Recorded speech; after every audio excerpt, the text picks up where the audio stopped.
Could I replicate an international standard from rugby into business? Could you be very good in two disciplines? And I think like rarely does someone get the opportunity to do that, and I was quite sort of caught on that and then sort of challenged myself. So maybe we're sort of like national one standard at the moment in the business world, and there's a good bit left on the plate to get after. My name's George Kruis, former Saracens, England, British and Irish Lion, and now co-founder of Fourfive.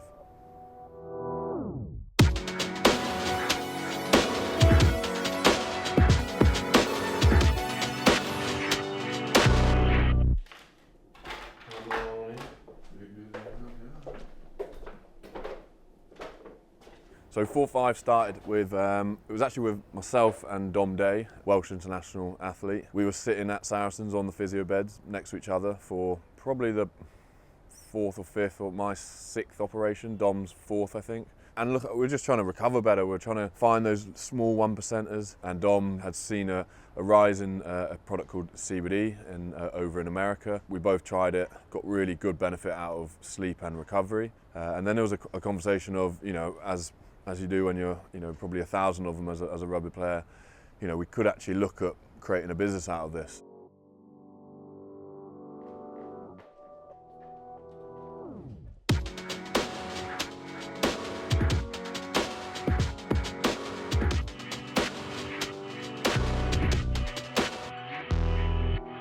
CBD is a cannabinoid, and it's a cannabinoid within a cannabis plant or a hemp plant.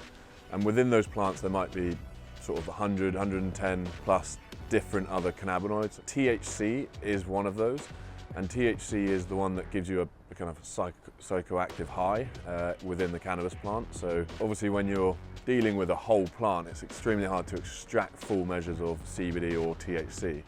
And you've got to go down to, testing goes down to parts per million and billion. So you separate the CBD and you use that for its purposes and its sort of medicinal benefits. When you first talk about CBD, it's a cannabis-based product. So originally it was going to raise some eyebrows, but ultimately as athletes, you just want to ensure that quality and testing is at the forefront. CBD had been taken off the banned World Anti-Doping Association list. I think from that side it was just trying to source a good quality product, and I think that's where really we stumbled across like not really having an option that was credible and sort of validated enough for us to want to take. So we went about setting about creating our own option.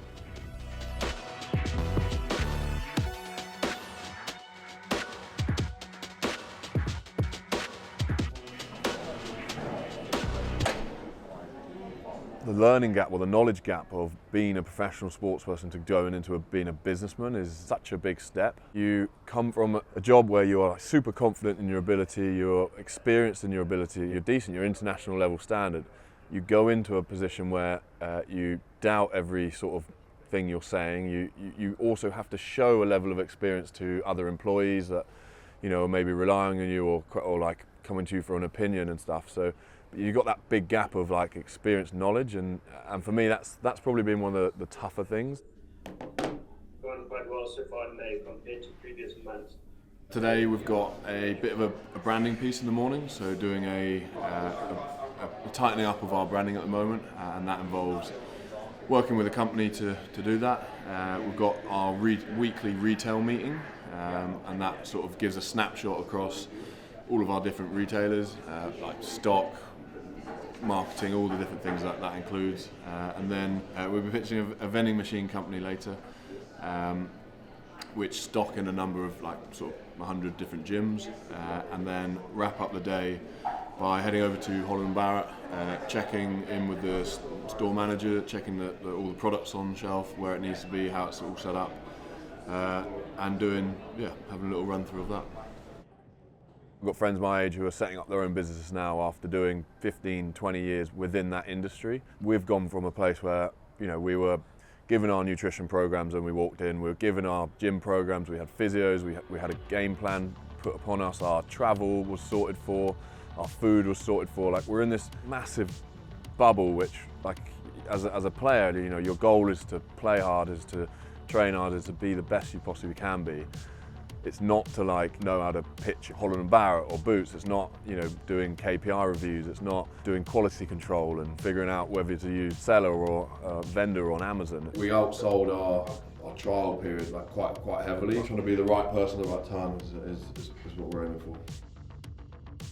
It has and is pretty scary at times, I'd say, and sort of a bit daunting. A lot of that sort of imposter syndrome, but on the flip side of that, you're blessed with a number of things that sport does give you. I think being able to hold a room or hold a social conversation, obviously contacts from, you know, playing in a place like Twickenham where, you know, a lot of very influential people end up going and watching, and, you know, having that time around those people, you know, you do build a contact list, which is quite healthy. I was speaking to a buyer from Boots, and she said every morning she'll wake up to 200 plus emails or something, and, you know, to have something just a little bit above than the normal sort of everyday story does capture sort of at least their attention. I think obviously you then need to back it up with good quality products, a good sales plan, a good inventory, a good go-to-market plan. So, you know, it opens and puts a foot in the door. Kruis who gets over for the try. George Kruis has scored for England.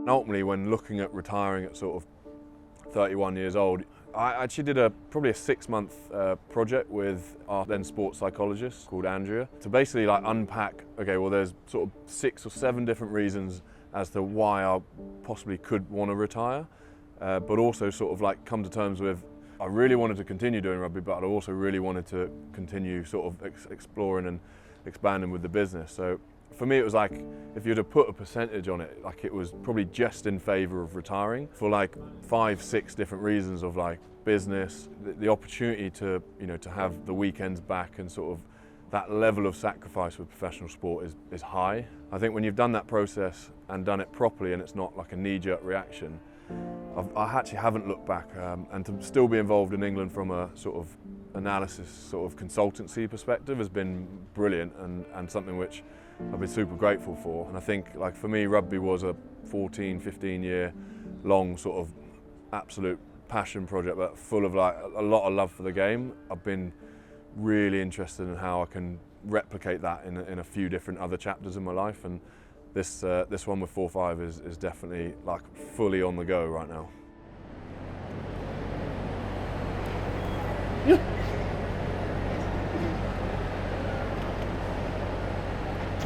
Oh, we're going to go check out Holland & Barrett.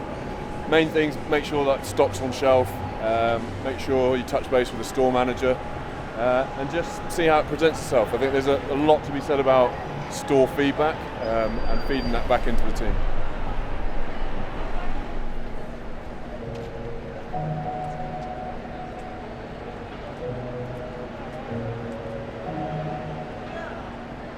We were so tightly knit in this bubble where you didn't really have an appreciation for you know, what everyone else does in the world. I think when you sort of pop that bubble and your head comes above that sort of precipice, and you realise that there is just a whole world going on which we've been so sheltered to. When you go into a supermarket and you pick up a product, and you have no idea like how much effort and how much time has gone into that, all the way from pitching to the buyer, to the supply chain, to the product manufacturing, to the marketing, and for me it's like it's opened my eyes massively. And I think you see it in professional sport, like how much dedication it goes into wanting to become a top professional sports person.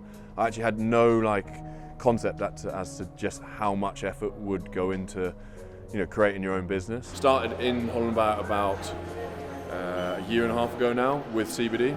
And then from there, I guess, as a business, what you want to try and do is increase your door count, so the amount of different stores you're in, but then also increase the product portfolio. So, yeah, we've done a good job of starting with CBD and then branching out into hydration and mushrooms as well. So, yeah, onwards and upwards. From a personal perspective, I think the business has given me sort of a few things.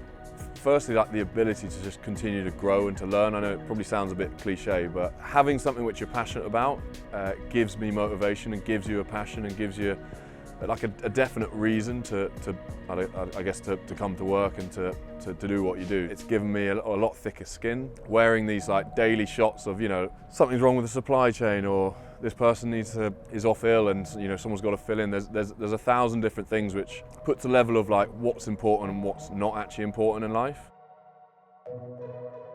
We're going to David Lloyd's today. Last month we launched nationwide our electrolyte tablets as modelled by George. Thank you. So we're going in, we're going to see how it's going for them, and we're also doing some sampling so we can get product in people's hands, which is key.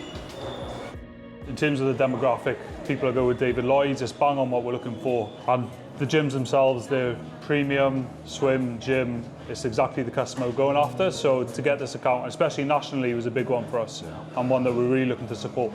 Got a bit of a sampling day today, just handing out samples to everyone, getting the product out there, getting them tasting it, getting the feedback, which is the most important thing. It's awesome to see. It's a bit of a pinch me moment when you walk into a big gym chain like David Lloyd's, probably the most premium in the UK, and you see products that 2 old rugby players have made and are on the shelf and behind the till. It's really good to see. It's awesome.